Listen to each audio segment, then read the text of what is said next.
welcome to the IndyKast, the most consistently awesome podcast covering the independent wrestling scene and pop culture craziness for over 3 years. Greetings, everyone, and welcome to another episode of the IndyKast. We have a full staff here. I'm, of course, Zach Romero. Joining me, Luna, Chad Allen, Shelly Allen, and our first guest of Season 4 of the IndyKast is sort of a, we're kind of bringing it full circle here. This was callback. Yeah, this was a guest back in Season 1. I think it was our 6th guest, officially. And boy, oh boy, did we rip a lot off of that one particular episode. We really coast on that and build an entire company out of that episode. Well, you know. Do we owe him, like, money for that? Hopefully not. I'm sure I owe him royalties. Ixnay, Chad. Ixnay on that.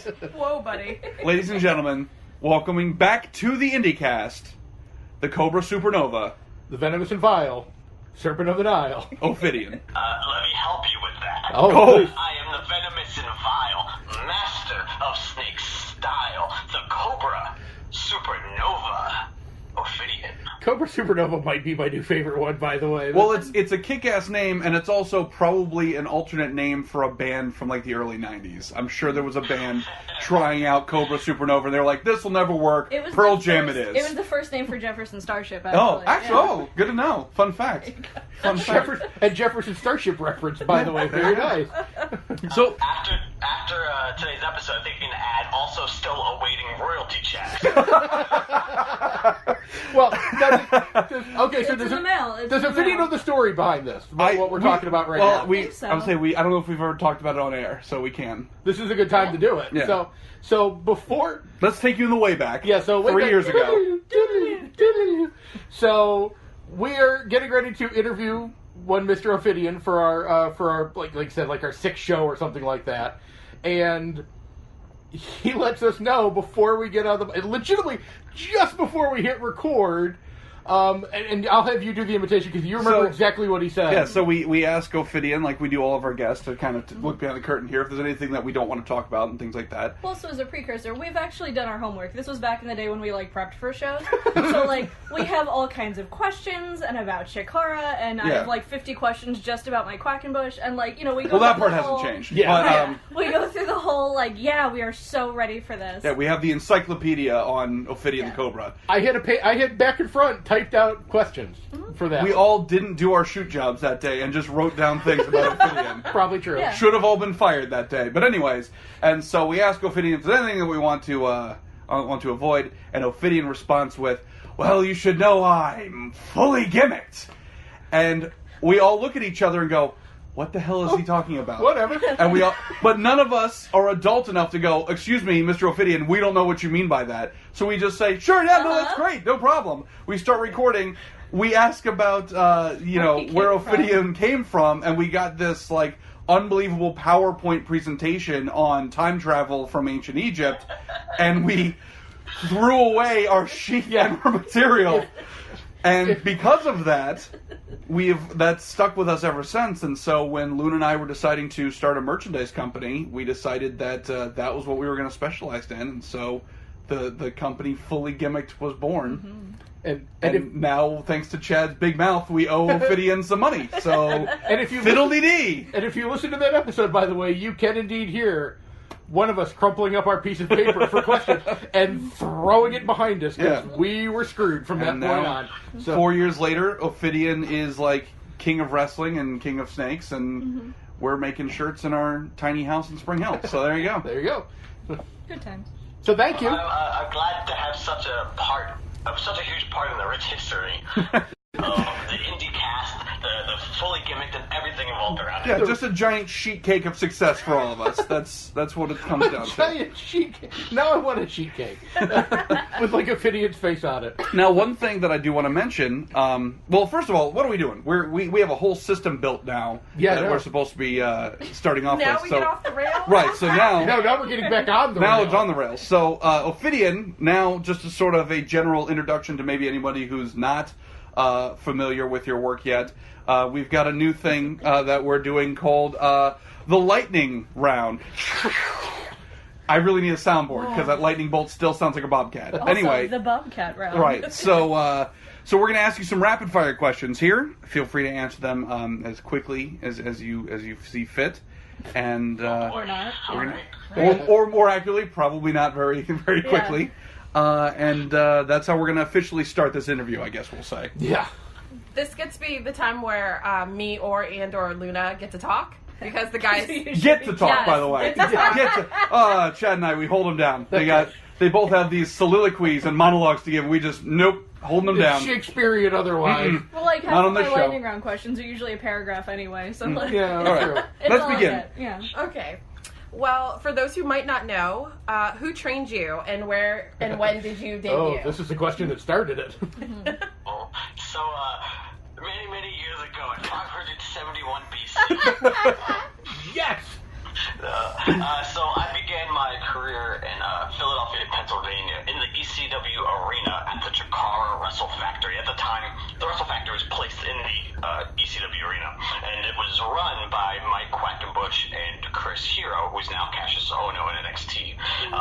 And then it continued under Claudio Castagnoli, who's now Cesaro, and Sarah Del Rey, who's now Sarah Amato, who is the assistant head coach at NXT. And periodically we would bring in for months at a time El Pandetta from CMML fame, and Jorge Skyler Rivera from AAA, who also ran the Toriumon Gym, which was Ultimo Dragon School in Mexico. So I was lucky enough to train under those 5 extremely skilled and very talented performers. I could not have asked for a better start in professional wrestling under those 5, as well as continued training, around the world. I made my official debut in Indiana at XCW, Mitch Ryder's wrestling promotion, in June 5th of 2007.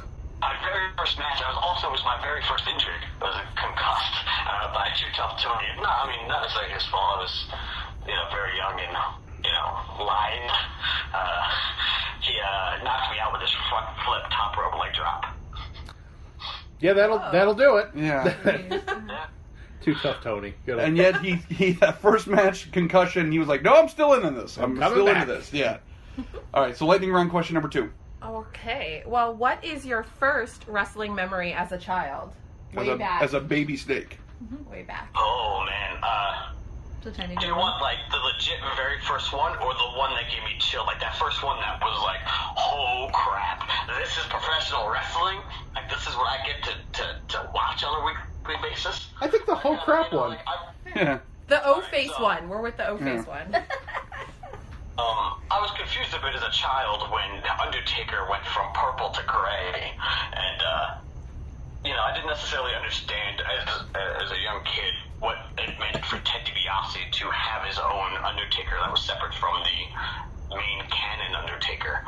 And that moment at SummerSlam when Taker went face to face with Taker, I remember running laps around my cousin's house in pure joy and excitement that there was multiple Undertakers in the ring, and the build up to that, even all the stuff that was happening to them building up to that match, and then the face off was just glorious. I don't think I actually watched that then. I watched the match as a kid because I was too busy running laps and doing cartwheels in the living room that I just remember the face off and do not remember any of the match.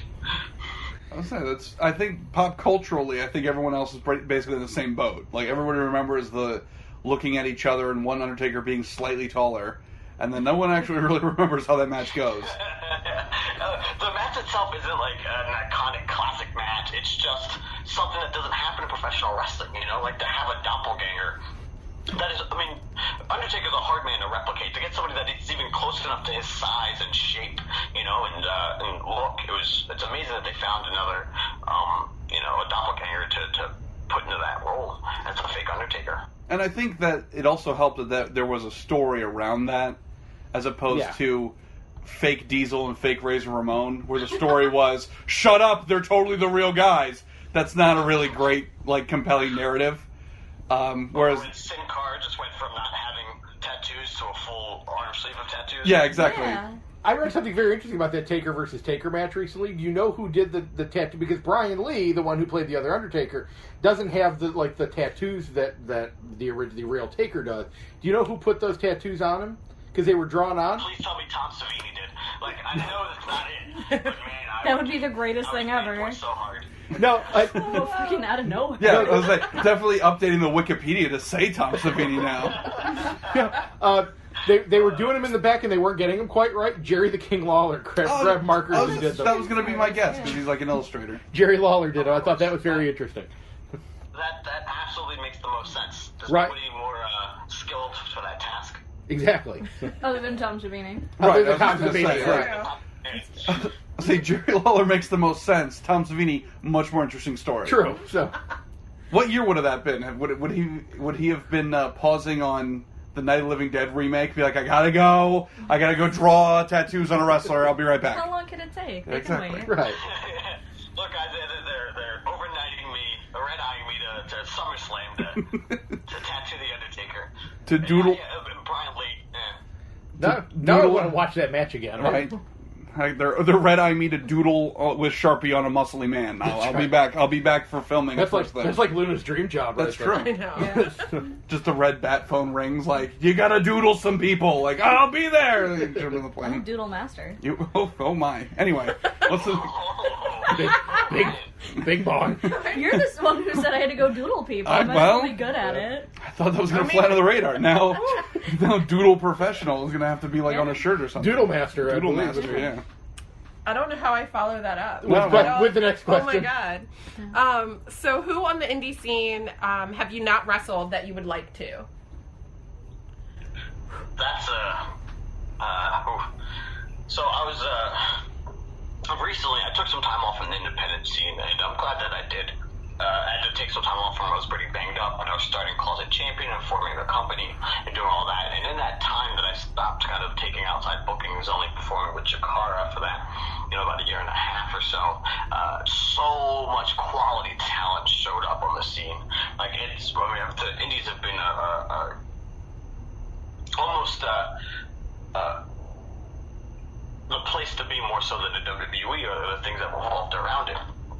And I have a couple of different mindsets on this. Chris Brooks out of the UK and Travis Banks are two guys that I really want to do battle with out in the UK.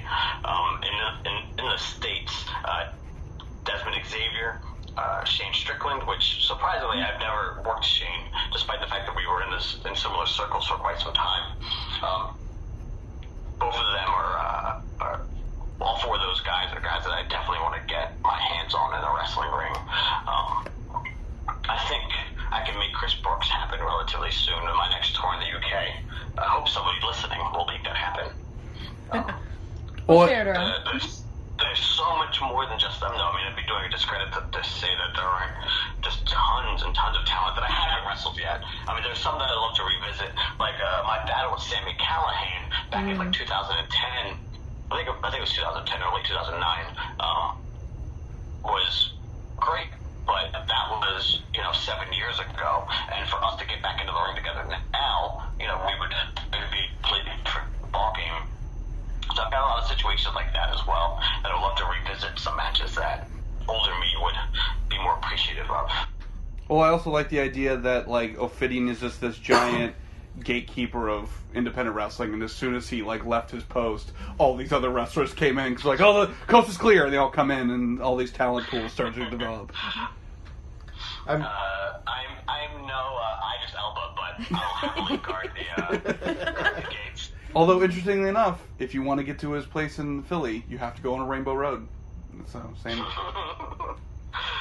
That was just for me and Ophidian. Everyone else who's never seen a goddamn Thor movie, I guess, Movie, but in Mario Kart, do you have it's a Rainbow Road to get to Asgard. No, and the funny part is bridge. They're actually, if you do go into certain sections of Philly, actually, because Shelly and I went to Philly for our anniversary, they do have some roads because they do have a very heavy gay district in that area that are painted as rainbows. So I was like, are you being legit? I didn't know if you were actually being legit because there were actual rainbows in different parts of Philly. We thought you were giving directions on how to get to a video town. Yeah, I'm just going to put him on blast and just say if anyone wants to start stalking him, here's where you go.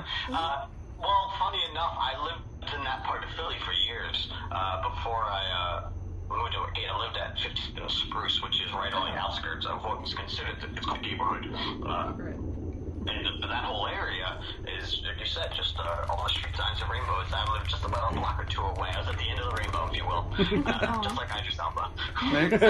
Thank you. There you go. He says it, it's funny. I say it, everyone just stares at me. That's how the show works. I understand. That's how It's it fine. works. So, Okay. And if you have to choose, is it video games or board games, and which one is your favorite? That's not even an option here. I love board games, but I'm a electronic gamer, to the core.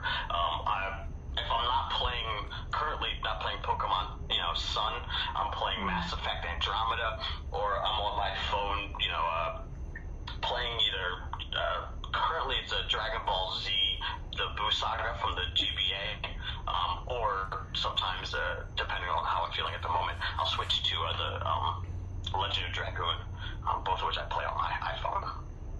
Well, I was going to say, Luna threw her hands in the air when you said Pokemon Sun because she plays Pokemon Moon. Everybody I know got Sun. I don't know why. No, you're just this goth kid. I had access to both because for a long time I didn't have a DS, and Kate surprised me with a 2DS, and I didn't have the games for it, so some of my students gave me Sun and Moon. So Nice. there you I go. had both. I just took Sun first because eeny, meeny, miny, mo didn't. It's pretty legit. Yeah. It's the only way to make tough It's a decisions. great way to make tough decisions. It is. Now, I actually have a question. I definitely asked that one. I will ask that one. Do you want to jump in? No. Do you need to I'll jump mine in crash after my that lightning round? Is that what's happening? Yeah, don't crash the poor lady's lightning round. No, here's the thing. Again, just like we hold them down so they're not allowed to talk, we point to Shelly and here's your cue, and she goes, ugh, okay, and asks a question. I go, I have a question, and she's like, this is my goddamn time to shine, trying to interrupt, so I apologize, I'm wrong on both fronts. Please ask your question. By the way, that is the sound effect of our marriage as a whole, right there. That's the show. That's That's how we half do the that all show. the time, right? It's 50%. The next question, please tell me, how do we take down the patriarchy that exists in the IndyKast? Fight the patriarchy of the IndyKast. Clearly, there is one. You shave. I think you have to shave our beards. We're Yeah, very sure, much yeah. like Samson in that instance. What's your next question, honey? Well, on that tough, manly note, thanks, Chad. You mansplaining her about this question? I know. What was the last movie that made you cry?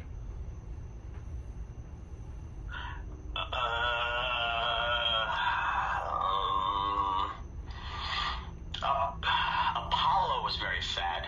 I'm a deep lover. Down to the core of my heart. My loins are frothed. Rocky movies. Please put a blanket bing bong over the following statement. And seeing Apollo, the evolution of the Rocky movies into Apollo Creed's son, kind of taking over the franchise, and the progression of him going from basement brawler to professional boxer, that was great, and it was a very good story. It was a very compelling story, and I was actually genuinely moved by that movie. I don't necessarily think it brought me to tears in that way, but it definitely made me feel emotions. And I think it was mostly because of my attachment to the series as a whole. I remember as a child watching the Rocky movies and seeing even Balboa in movie theaters, purposely making sure to go see that because I wanted to experience that. So I'd probably say Apollo was the last movie to really hit hard. I see what you did there. They're movies that I cried out of joy. I love a good B-horror movie. There have been some decent ones recently. But I would say Apollo's probably Apollo's it. And we'll get on those horror movies when the patriarchy takes back over the show. Well, I was going to ask in the future, if we don't want to corner our guests into shedding their masculine shells, we can always update the question to, what was the last movie to make you cry or make your loins froth? That's true. I like that a lot better. By the way, loins frothing, why is that not on the shirt? Yeah. Warms the cockles of your soul. Oh, I thought he was going somewhere else with that. Yeah. But now we have to ask a question to Ophidian that we asked Mr. Eddie Kingston when he was on the show. Ophidian... What is Mike Quackenbush smelling? You can get that one in. You can don't nudge me like you're my coach. Like, hey, you like that one, kid? Mr. Ophidian had believed... I'm sorry. Please, Ophidian, please answer her filthy question. What does Mike Quackenbush smell like? It actually smells very good. Mike is always clean and full of deodorants, and like he's a man made of deodorants. But I mean, when I say full of, it's great. Like I have to lock up with him very often because I teach at the Wrestle Factory, and so there are classes I spend with him, being an assistant, and he smells great. I'm always in holds. I'm always in tight. And his armpits, and his elbow pits, and his knee pits, and all these smells. All of the pits. That's amazing. Well, Thank you. And I was going to say, in canon, she's not wrong. I'm pretty sure we asked Eddie Kingston that as well. So I do believe, actually, we asked Mike Quackenbush that question as well. So this show, really progressive. But the other question I was going to ask Ophidian was for him to please take a moment and rank the Rocky movies from best to worst, in your opinion.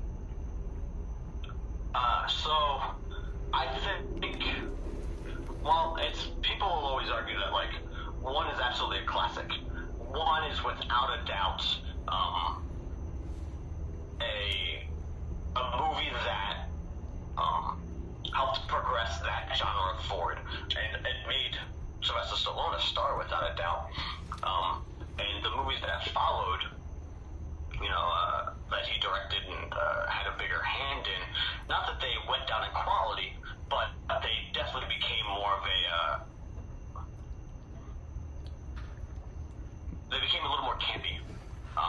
And I appreciate that. I love camp. So, like, my love of the movies like Rocky IV, to me, is, while not the greatest movie, is probably the best Rocky movie, just from the death of Apollo, the rise of Drago, and then the movie, the fight scene montages, like the training montages are so good. The quality in that. He's running in the tundra in Russia. Like you don't get any more 80s training montage than that. Like it's pretty difficult to top that. I'll say, may have just pulled a muscle in my neck from agreeing so vehemently with Ophidian here. Everything he's saying, 100% correct.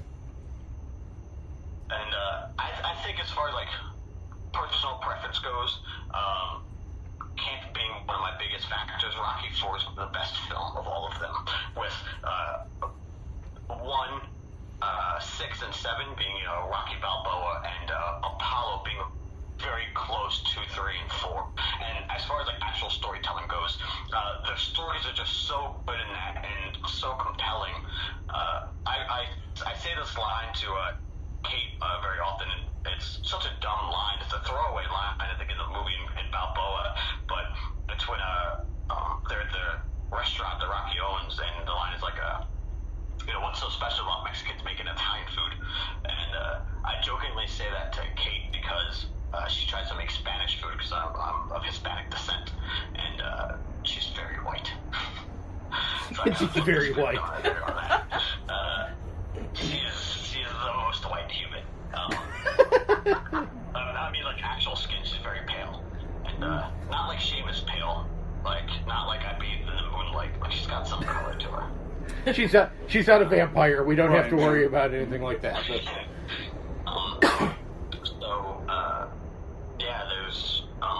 I would say that, and then Rocky 2, great. Rocky 5 is definitely at the bottom of the list. Yeah. That's just we're not going to say anything more about Rocky 5. Yeah. If we bring attention to it, then it's we are doing a disservice for our good guys. Yeah. Is there anybody That's why Rocky 6 or 5?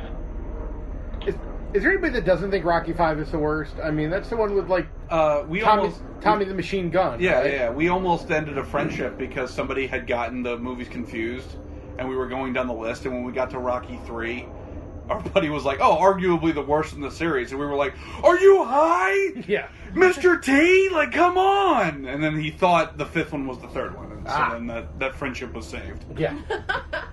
Because that However, Rocky 3 did give us Thunder Lips. So. That's true. In the flesh, baby. Baby. I wonder if that's the first use of the word of the phrase of baby spelled with two Y's. Right. Possibly. Does Adam Cole owe Hulk Hogan some money for? Well, we'll all tie into the same court case. Yeah. Of Ophidian and Adam Cole versus Fully Gimmicked and Hulk Hogan for royalties. Can we book that for like? Can we book that for like a WrestleMania weekend type of thing? I would prefer we didn't. So you can film a Wrestler's Court episode of. Oh, that's true. That's true. Right. Say, what's Undertaker doing now? Nothing. He can be judged. Yeah, exactly. He's just chilling. I'm saying, I think he has a good life now. He's currently filming the sequel to Suburban Commando. Oh, thank God. Amazing. The long-awaited Suburban Commando. There's so many unanswered questions in the first one. I really thought he was going to be the Marine, because, you know. If they do a swerve and it's like an undead Marine, like, he should just stick with that gimmick. Zombie Marine. Yeah, exactly. Like, everyone would go see that. So, my replacement question for the lightning round is Kurt Russell or Bruce Campbell? Why would you do this to me? That's what I thought. That's why he did it. That's exactly why. Oh, man. I have to... I mean, Bruce Campbell holds a special place in all of our hearts, but, like, he's the dude, you know, like, you know, you hang out with, but you don't tell your other friends that you hung out with him. You know, like, he's a great guy to hang out with. Like, oh, yeah, that dude's cool, but you're not secretly hanging out with Bruce Campbell. You really want to hang out with Kurt Russell, though, because he makes you look way cooler. And you might end up, you know, escaping from New York. You might end up, you know, in the tundra battling the thing. You could get lost in Little China with him, you know. Like, I want that relationship. That's what I want. I want the story that Kurt Russell will give me. You don't get that from Bruce Campbell. I was going to say, so we need to commission Buckshot to do like a comic book of Ophidian and Kurt Russell in various adventures. That would be amazing. Right. So He would get a kick out of that. Right. Well, he did. I was saying Buckshot did the animated episode of Ophidian from our show, True. so he's already Buckshot's familiar. also designed T-shirts for me now. That's true. Yeah. So he's familiar with the man and the Snake Man and his style. So I promise I pinky. Actuality, I mean, I'm not talking about Kurt Russell here. I love Kurt Russell movies. I think Kurt Russell was the greatest actor of the 80s. That there was no better. Him and John Carpenter had a special relationship. Like, the stuff they put out was next level, you know, film. As far as, like, in my mind, like, what helped push quality junk food entertainment forward. You know what I mean? Like, his movies were called classics. We all remember them. They all have quality moments. Like, you can think of scenes. You know scenes. If you watch Kurt Russell movies, if you watch John Carpenter films, you know scenes from The Thing. You know scenes from Big Trouble in Little China. You know scenes from Escape from New York and Escape from LA, even though that was in the 90s. And Bruce Campbell's in that as well. You know, like, you can recall scenes that happened in all of those films. And I can't think of many directors. I can name every single movie they've done. They know how to craft iconic moments, and with the right actors like a Kurt Russell, he helps add to those iconic scenes, and in a way that most actors will never be able to do. Well, and A, 100% agree. B, as much as I want to just make this, we're not talking about wrestling this episode, we're only going to talk about movies. I have, like, a bunch of questions about movies I want to ask. Because Ophidian and his lovely wife have been on an episode of The Final 30, and they reviewed a very, very shitty movie for my my lovely little YouTube channel. But since the last time Ophidian's been on the show, he is head snake in charge now at the Chikara HSIC. By the way, head snake in charge. Why is that not on a shirt? It could be. So at the Chikara Wrestle Factory. Now he is one of the head trainers there, which a lot of responsibility because, you know, he's crafting the next generation of Chikara wrestlers. Other huge responsibility, as he named at the beginning of the episode, everyone else who's been a trainer there has to go work NXT, so Ophidian's going to have to go work NXT soon. Right. So that's going to be a responsibility on its own. It's, I have some large shoes to fill. There's no replacing, Claudio Castagnoli. There's no replacing Chris Hero. They are unique entities unto themselves, and all I can do is hopefully continue to craft a worldwide name like they did while they were, trainers and coming up through the ranks in the same way I am. And spending time around the world and their like there's no. I'm lucky enough, and I can't say lucky, that's the wrong way to put it. I worked very hard to do the other steps, travel all that. I've South America and Chile and Mexico and overseas in Wales and Channel Islands and Scotland and England and coming in Italy and Denmark and Portugal over throughout the summer. These are things that very, very wrestlers will never get the chance to say that they've done on an independent level. To be able to go around the world and to perform. And those are things my training, and I hope that I'm doing the same amount of time passing them on, the knowledge I'm gaining from all my travels to the kids that are coming through the system now. It is a major responsibility. It's scary to think that I'm having a hand in creating the next generation of performers. Well, and the other thing about that I wanted to ask was, now that you're focusing so much time on training, how does that differ? How is that better? How is that worse from getting to tour just as an independent wrestler? One of the things I think that I benefited most from teaching was better understanding why things are the way they are. Why do I move this way? How do I move this way? What is the psychology of this movement when it pertains to performing it in front of an audience? And these are things that you may think about, kind of like in a fleeting thought, when you're putting your art together. But in the position as a trainer, I have to actually put deep and, intelligent thought into these things and actualize it to my students, bring to life not only just a movement but via word how these things affect what we do and why it is that we do what we do. And in that way, it's made me an extremely better performer. I'm not saying I'm like, some great or anything like that, but I know the quality of art I can create now is better because I've become a trainer and have had to, put my adult pants on and really put some thought into what I'm doing. It's really, I've got a better appreciation for it, for the art, and because of it. I was just going to say, what's the biggest thing that you've had to... What? I'm trying to figure out how to word this.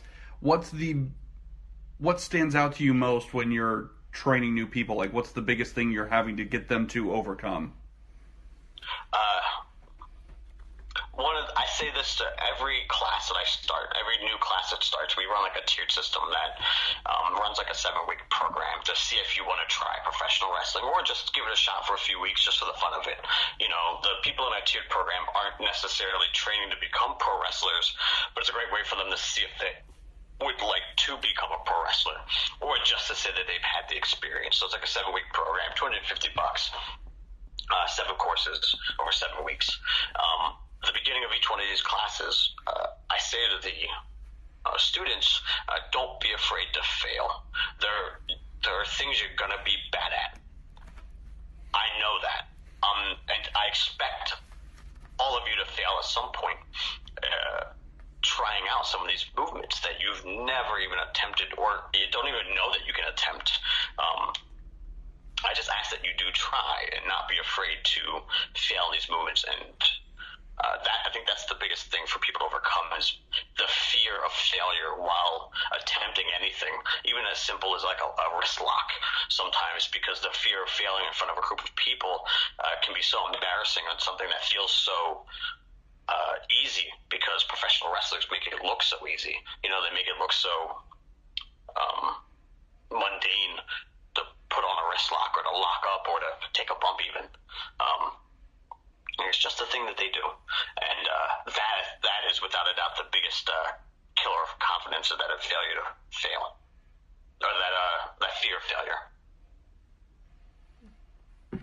Very nice, and I can see how that would definitely be a thing, especially if you're coming into such a physical sport, especially with injuries. Like he even had said, talk about how he had gotten a concussion on his first match out. Mm-hmm. Like, for a lot of people, that would be the stopping point right there. Right. It's like, I've gone through all this, and the first thing I did was get injured, and it's, kind of trying to work through that. Here's a story. This is the first month of training for me.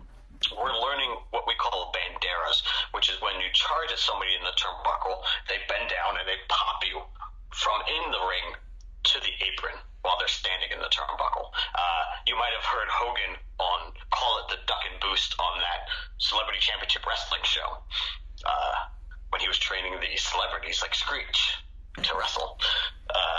But we call it bandera and lucha. And again, this is my first month of training, and Cesaro is the one posted in the turnbuckle, giving us the banderas. Mm-hmm. So running before me was Lince Dorado, charged full speed. And again, this is 11 years ago, so we're both a lot lighter, a lot smaller. And Cesaro didn't know his own strength then, and gives a bandera to Lince Dorado, and Lince 450s to the floor. Oh. Hits his head on the ground, and kind of like, then you can see the scrapes on his head from hitting the concrete floor there at the ECW arena. And I'm next up after him. Lince's got a good 25 pounds on me. All right. And I run full speed just like he did. I get popped, and I do a flip over the turnbuckle, and my body lands on the post behind the turnbuckle, the metal post behind it, and I ripped open my leg and had what looks like now like a Nike symbol scarred on my leg. It took 3 doctors and 15 staples to close the hole in my leg. That was the first month of training, and I still came back for more. So at that point, the concussion was nothing. Yeah. Well, the concussion was after. That's what I'm saying. At that point, he's like, "What? Is there going to be an Adidas scar after this? No, then I'm fine. I'll be fine. Thank you." So I didn't know I had cut myself open. I hit the post. I fall to the floor because I held onto the ropes, and my butt hit the apron, and I stand down on the floor. And I'm like, "Cool, I made it. I survived." And Mike Quackenbush walks over to the ropes, looks down at me, and goes, "You might want to go to the hospital now." Just very casually, just said that to me. And I looked down. I was like, "Oh, my leg has a hole in it, and I'm bleeding." And I get to the hospital, and I get a text message a few hours later from Claudio saying that there's my hair and skin stuck on the post. And I should come back and clean it up. Yeah. After you get 15 staples, do you mind coming back and doing some grunt work? Yeah. Could you hit that with some spick and span after that, if you wouldn't mind? You get some kaboom out and spray that off, please. Well, I hope that Cesaro now has like a small shadow box with your skin and hair in it, as just sort of like, those were the days.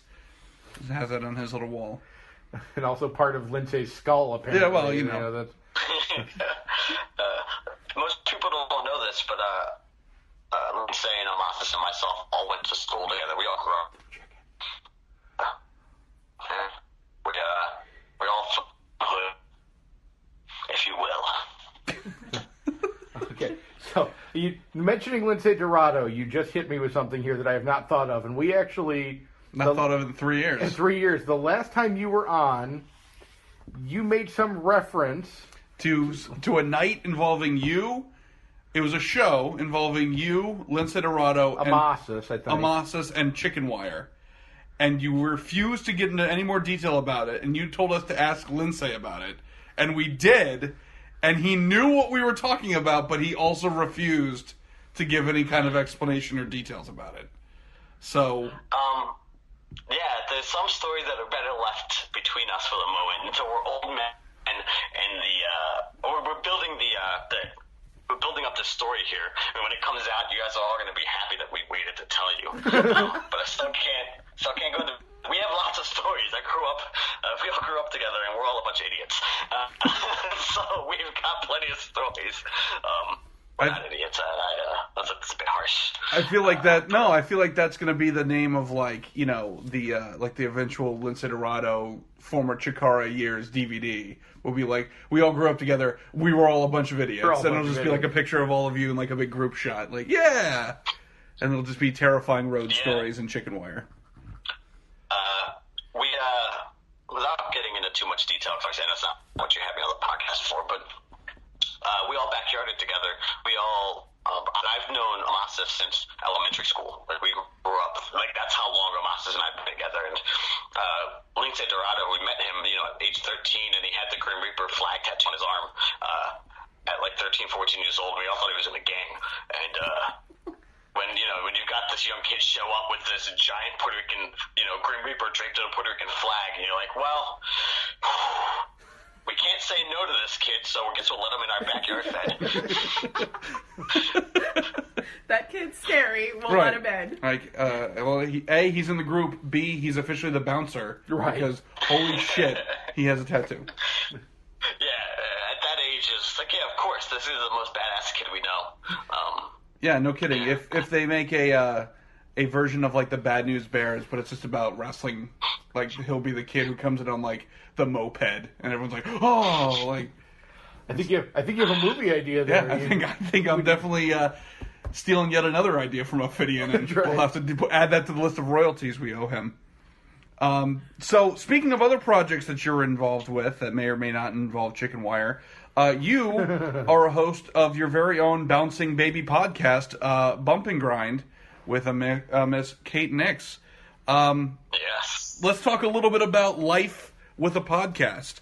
And what a shit show that can be. Yeah. Speaking from personal experience. Oh, man. So, you asked me, this is going back to pulling back the curtain a bit. You asked me a bit before the show started about what may be off limits. And what I expressed to you was that my life is a lot more open from being a trainer and then running the Patreon of the podcast with Kate. I'm not as fully gimmicked, if you will, as I used to be. And I find that, and I need to rephrase that, because it's not that I'm not as fully gimmicked, because I still am the venomous and vile, like Master Snake style. It's that I've grown as a character and as a performer. I've lived as Ophidian now for over a decade, and my growth has taken form in various things like training and becoming a part of social media with podcasting and doing ring shape and creating content in that way. And I'm having a blast doing it. I'm having a blast living masked in public, because Ophidian itself isn't so much a character for me as it is me. I am genuinely Ophidian. You're not going to find anything in the world. You're not going to find any photos of me exposed or just hanging out in the background unmasked. Like, I go to Kate's shows masked. I've filmed the podcast masked. I'm masked right now doing this because you're speaking to Ophidian. And doing the podcast is to me actualize those thoughts and those feelings that this is genuinely who I am, and this is what I'm giving out to the world is genuinely me. There are people that right now within professional wrestling, it's cool to have the no gimmicks needed, or the like, I'm just me. Like, no, I am me. This isn't a character that I'm necessarily putting on. I am genuinely Ophidian, and the podcast helped me get to that point, and it's helped me actualize all that. Well, I think the number one thing we can take away from that is that Ophidian said the phrase, "I'm not as fully gimmicked," which means royalties are off, we're good, don't owe him anything, thank God. But recently, on Bump and Grind, Ophidian's podcast, he and Kate got into some really serious talk about their lives and about mental health and things like that. And that's just sort of, I even went on Twitter and was like blowing it up like, this is amazing, because it really was. But their shows in general are fantastic. Their whole Patreon program not only showcases a more behind-the-scenes look of what they do with Closet Champion, which is their company, but just in general, just life of performers and life of artists, and it's when they release a show, it's like a slice of life film that doesn't suck. It's not a boring documentary. It's a little slice of what they're going through at that time, and it's definitely worth your time. The things I enjoy most about that is Kate didn't want a podcast, and it wasn't my idea to attach it to the Patreon, but I thought that was the best way to communicate our stories that because we've lived our lives, or most of our lives now, attempting to create art. I'm not going to give it away, but there are tons of curated footage that I put online from my backyard days from the inception of YouTube. Like, you can see footage that dates back to 2003, 2004, whenever the YouTube started, the second I started uploading stuff, because I was crafting content even as a as a young snake, and all that stuff exists on there, and like there's tons and tons of it. And leading all that now, like I've spent all of my teenage to adult life attempting to do this as a full-time job, and the same thing with Kate. And it's fun to be able to share the struggle, our struggle, to do that, and we currently live full-time on our art. And it's not easy. It's difficult, and it's hard, and most people are afraid to talk about that struggle. And not so much afraid, but they don't have the time and the place, because of the amount of energy we spend in order to survive off of our art, working. They say in order to not work a 9 to 5, you spend 80 hours a week to avoid working 40, as an independent performer, or as an artist, and it's absolutely true. I love being able to share that stuff. I love being able to share the struggle and to bring people that maybe have skipped out on that opportunity, because life doesn't always grant everybody those options. And to be able to talk about how our mental health has affected, our day-to-day lives, to talk about the struggle of actually starting a business and what that's like, as far as like doing taxes, something as lame as doing taxes, but the struggle that is for two people that have had no experience doing that, have had to learn that and teach that to themselves, to actually, again, all the way to creating the art that we create on a weekly basis, performing, burlesque or pro wrestling, and how they're the same, how they're one and the same, because burlesque and pro wrestling share a ton of similarities. Well, in fact, before we get to any sort of final questions or anything like that, I want to sort of do an expanded version of Get Your Shit In, which we do have permission from Brian Case to use that. We don't owe him royalties. I feel like we have to cover our ass now every 10 minutes. We got our permission. But do sort of an extended version of Get Your Shit In. So, Ophidian, to find more regular content from you, people can find your Patreon or your podcast, correct? Yes, you can visit our Patreon, patreon.com/closetchampion. It is ever evolving. We're learning every day how to create and craft better content, and new stuff will be on there all the time. It's still ever growing. You can also find our podcasts on iTunes and SoundCloud and Libsyn. Bump and Grind is the podcast. Your bi-weekly discussion about what it takes to be a working class artist. And so that's the non-specifically wrestling type shit that he's getting in. Let's talk a little bit about actual wrestling shit to get in. So you have actually quite a few shows happening this month in May. Yes. Let's go down those real quick if we can. So I talked a little bit earlier how I took an aside from pro wrestling for a bit to kind of build and create Closet Champion and to learn this craft. So now that I've done that, I'm full on back on the road and touring as much as I can. May 6th, which is this weekend, May 7th, I'll be at Chikara, 2 pay-per-views. May 6th is Chikara, Infinite Gauntlet. It is the 33-man over-the-top pinfall or submission battle royal. Our 3rd annual one, and it's going to be live on iPay-per-view on ChikaraTopia.com. On May 7th, it's the welterweight wrestling iPay-per-view on Fight.tv or on the Fight app. that's a company that is designed around all the competitors being under 185 pounds. We are all welterweights. And it's a great concept. It's going to be a ton of fun. There's going to be a ton of action and things that you've probably never seen before in a show like this, because you've got all competitors that are a similar shape and size, and that are going to do some things that will absolutely blow your mind. And I'm mad excited for that in Cleveland, Ohio. I cannot stress enough how much fun the welterweight pay-per-view is going to be. I'm beyond ecstatic to be a part of that show. And then beyond that, on May 20th, I'll be hosting a seminar as well as performing on 2 shows that day.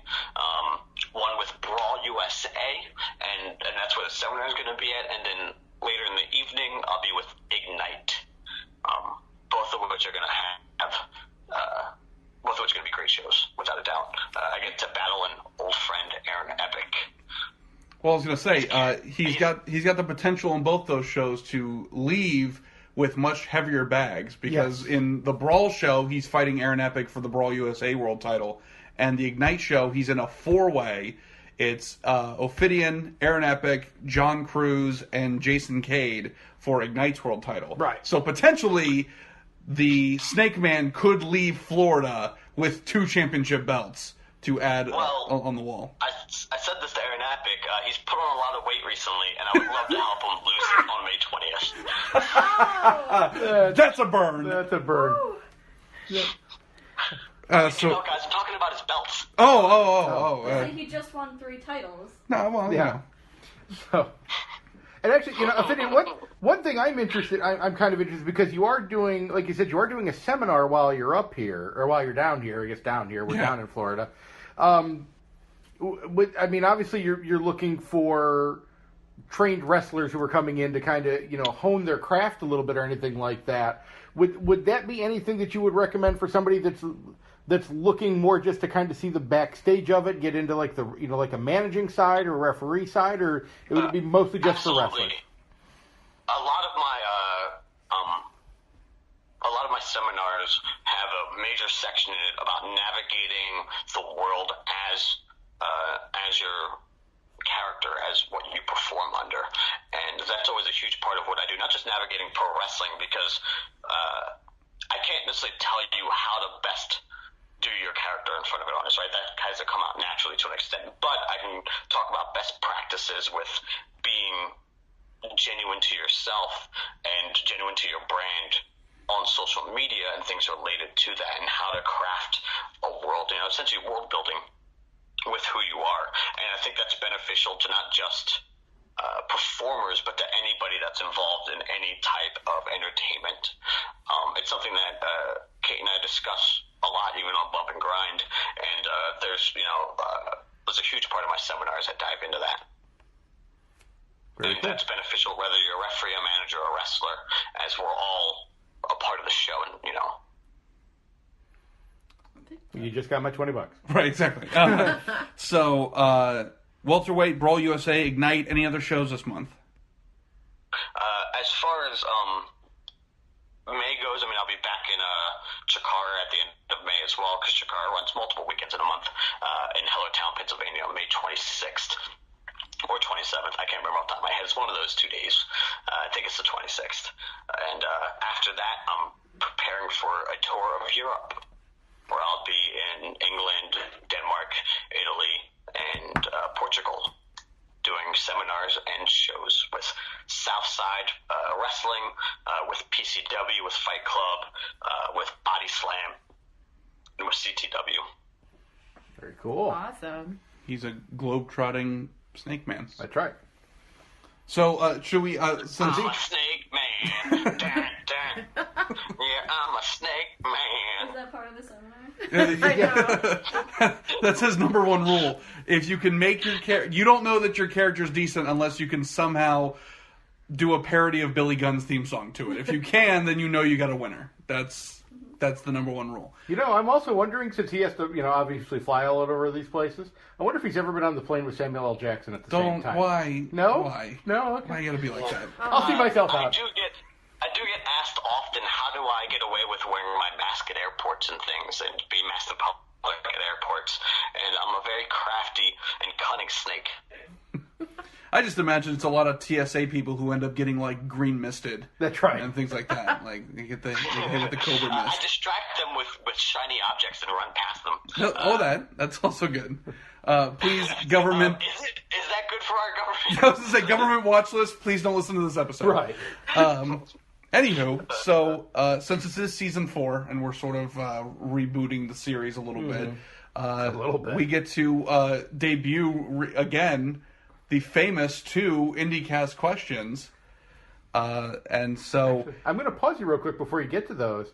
Have we ever asked him the other famous IndyKast question? Because I don't think that question was. I don't think it was in existence yet. So if you want to start with that, I'm fine. No, I'm going to let my lovely wife ask that question because she loves this question so much. Okay. I do love this question so much because our house is divided Yes. about it. So when you are driving, you're making those road trips. The Cobra Supernova is hungry. He needs to pull off and get some refreshments. Maybe a mouse. Right, yeah, You know? Does he pull off and see the shining lights of Sheets, or is it Wawa? In most cases, when it comes to food, quantity over quality. In most cases. And Sheets provides you quantity. But the quality is so subpar in a Sheets that I'll never disrespect Wawa and eat at a Sheets. Thank you, you beautiful Cobra man. Damn it. All right. The old switcheroo. Yeah, I know. I celebrated too early. That was your mistake. I wasted a celebration pose at the end there. Okay. All right. He's on the right Like a side. true pro Chad. wrestler, I swerved you. That's true. He did. He gave you the snake swerve. All right, so Mr. let's Barrow. Oh, get... yeah, the snake swerve. That's... We'll put that on a shirt as well. Yeah. See what you did there. So, question number 1. Now, and Ophidian, we have great memories here at the IndyKast, so if you try to answer the same way, we're going to call you on that shit. So, I mean, if it's the same answer, it's the same. no, it's a new generation, so It's been years. Exactly. He's upgraded. So, unfortunately, in the beautiful performance art that we all love called professional wrestling, we lose a lot of talent early. And so we here at the IndyKast want to know, Ophidian, if you could work with any wrestler who is no longer alive, if you could punch a ghost in the face, what wrestler would that be and why?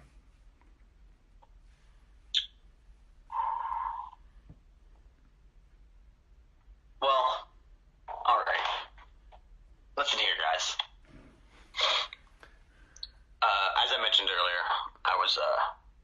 I did dabble, as we all did, you know, when we come to professional wrestling, you find a backyard and you battle your friends. And this I did for years and years on end. And there was a time when backyard wrestling was so popular, was so big, we had video games and DVDs and even movies. And from this spawned one of my favorite movies of all time. I mean, like, this is my Manos Hands of Fate. You know, like, this is... Go on. This is without a doubt, I would say, I think the greatest movie about backyard wrestling of all time, called Backyard Dogs. And while nobody's dead this, it is a fictional character, and his career did die after doing this movie. The Black Ranger was one of the backyard wrestlers in that movie, and if I could get the opportunity to battle the Black Ranger from the OG Power Rangers in a Backyard Dogs match, I'd retire. I'd be done wrestling. Well, So you heard it here exclusively on the IndyKast. A man who has genuinely built his career, is working as head trainer of the Chikara Wrestle Factory, owns his own company, entrepreneur, world traveler, would throw it all away to be a minion of Rita Repulsa and beat up the Black Power Ranger. There you go. Would throw it all away for that. For glory. Someone don't tell Sue Young that. That's then true. We I will pay her royalties. Anyway, question number 2. We here at the IndyKast believe that Every animal in nature are given certain evolutionary traits to ensure its survival. For instance, giraffes have long necks, rhinos with horns, etc., etc. Our belief here is that human beings, as an animal, their evolutionary trait is their ability to use tools. So, Ophidian the Cobra, if you could fight another animal, what would it be, and what weapon do you use?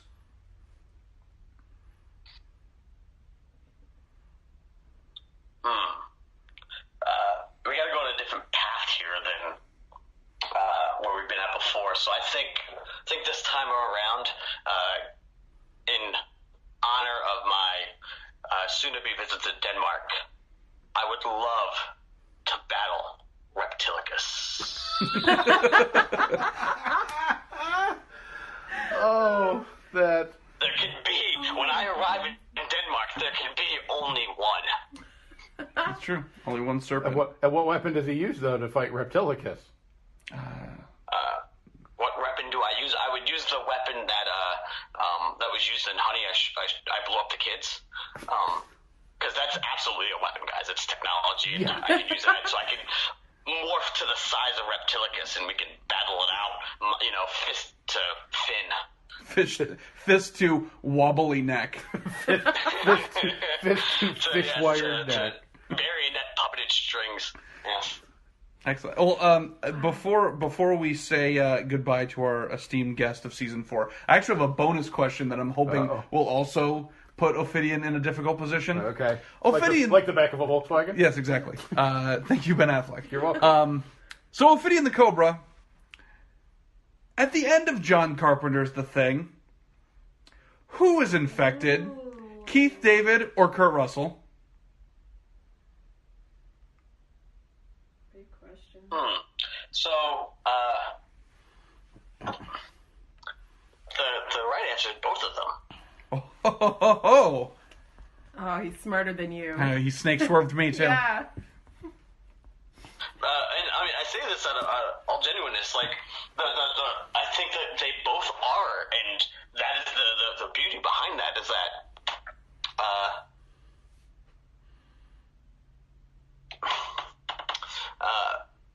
one, I mean, obviously we'll never know for sure, which is, because it's fun not knowing what that definite answer is, right? That ending being the way that it is.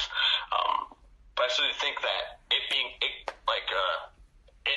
possibly being one or the other means they both are. I genuinely believe that. Ophidian just hit me with like a riddle, like that was like a haiku at the end there. So the end of that movie is like Schrodinger's cat now. No, basically, yeah, that's what he's suggesting. They're both alive and both dead. Yeah. They're both infected and both not. Yeah, absolutely. I just didn't want to say the Schrodinger's box deal or cat because I couldn't remember. I had a blank there. I couldn't remember what it was. I'm glad to make the hot tag on that. Yeah, one. I'm good. okay with that. Excellent. Thanks. So Ophidian, where can, other than the Patreon for Closet Champion and Bumping Gride, where can people find you on social media? You can find me at Ophidian Cobra across all of social media: Facebook, Twitter, Instagram, and YouTube. You can also find my YouTube series Ring Shape, which appears on the Chikara Live YouTube channel and their social media as well on Chikara Pro on Facebook, Facebook and Twitter. I also post it as well, but it goes to Chikara first before it goes to me. And you can also find him on the IndyKast YouTube channel because of the animated episode where he fought a griffin with the Goblin Glider. That's right. And you can also find him on the Horrible Horrors YouTube channel because he and his lovely wife had to watch a very, very shitty movie from the late 80s and talk about it. So... Yeah, thanks, fart breath. I was going to say, my favorite part of that is we made Kate a fart breath t-shirt, and I've yet to see any photos of it. I'm assuming she threw it out of a moving car window, because that movie is really awful. She gave it to a homeless person. She did. She was so appalled that you made that and sent it to her. Not only was she full of joy, but then also was like, I can't actually wear this in public, can I?